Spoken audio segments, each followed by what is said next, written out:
మహాత్మా జ్యోతిరావు పూలే 199వ జయంతిని పురస్కరించుకొని అంబర్పేటలోని ఆయన విగ్రహానికి మాజీ ఎంపీ వి హనుమంతరావు పూలమాల వేసి ఘన నివాళులర్పించారు. ఈ సందర్భంగా జయంతి వేడుకల్లో భాగంగా విద్యార్థులకు నోట్బుక్స్ పంపిణీ చేశారు. ఈ సందర్భంగా ఆయన మాట్లాడారు. మహాత్మా గాంధీ తర్వాత మహాత్మా బిరుదు పొందిన మహనీయుడు జ్యోతిరావు పూలే అని పేర్కొన్నారు. మహిళల విద్యను ప్రోత్సహించడంలో ఆయన చేసిన కృషి చరిత్రలో చిరస్మరణీయమని తెలిపారు. పూలే ఆశయాలను కొనసాగిస్తూ సమానత్వ సమాజ నిర్మాణం కోసం ప్రతి ఒక్కరూ కృషి చేయాలని ఆయన పిలుపునిచ్చారు.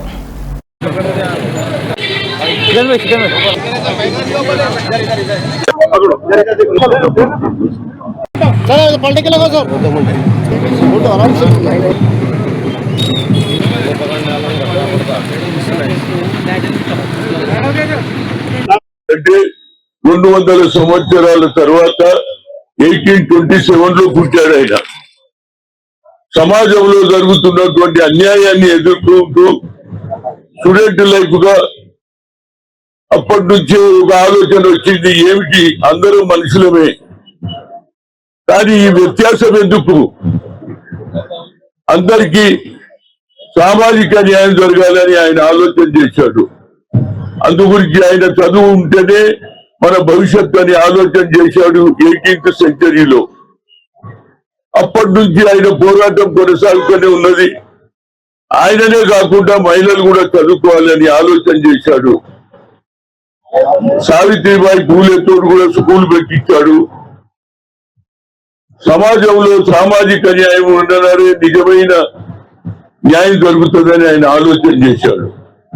అందుగురించి అలాంటి వ్యక్తి ఇవాళ 200 సంవత్సరాల తర్వాత మన భారతదేశం ప్రధానమంత్రి గుర్తొచ్చాడు. ఆయన ఇవాళ ఏమంటున్నాడంటే సమాజంలో అందరికీ న్యాయం జరగాలంటున్నాడు. అదే రాహుల్ గాంధీ గారు కన్యాకుమారి నుంచి కశ్మీర్ వరకు నడిచిన తర్వాత ఆయనకు ఒక ఆలోచన వచ్చింది. సమాజంలో అడ్డగానితనం మీద ఎస్సీలకు అన్యాయం జరుగుతుందనే తెలుసు, కానీ వారితో పాటు వెనుకబడిన తరగతులకు కూడా అన్యాయం జరుగుతుంది ఓబీసీలకు అని ఆలోచన చేసి ఆయన ఏమన్నాడు, జితనా ఇచ్చేదారి భాగీదారి అన్నాడు. We come to the power will conduct caste wise census అన్నాడు. అదే ప్రకారంగా ఆయన ఆలోచనను తెలంగాణ రాష్ట్రంలో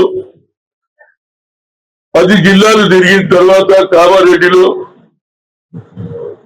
ఆనాడు ఉన్నటువంటి పిసిసి అధ్యక్షుడు రేవంత్ రెడ్డి గారు మంచి ఆలోచన చేసి కామారెడ్డిలో 42% ఏదైతే పంచాయతీరాజ్ వ్యవస్థలో రాహుల్ గాంధీ అయితే 70, రాజీవ్ గాంధీ అయితే 72, 73 అమెండ్మెంట్ తెచ్చి పంచాయతీరాజ్ బిల్లు తీసుకొచ్చి న్యాయం చేయాలని ఆలోచన చేశాడు. అదే ఆలోచనలో మన రాష్ట్రంలో ఆయన మాట నమ్మి బీసీలను కూడా గుర్తిస్తున్నారని ఆయన మాట నిలబెట్టుకొని అందరూ కూడా గెలిపించారు.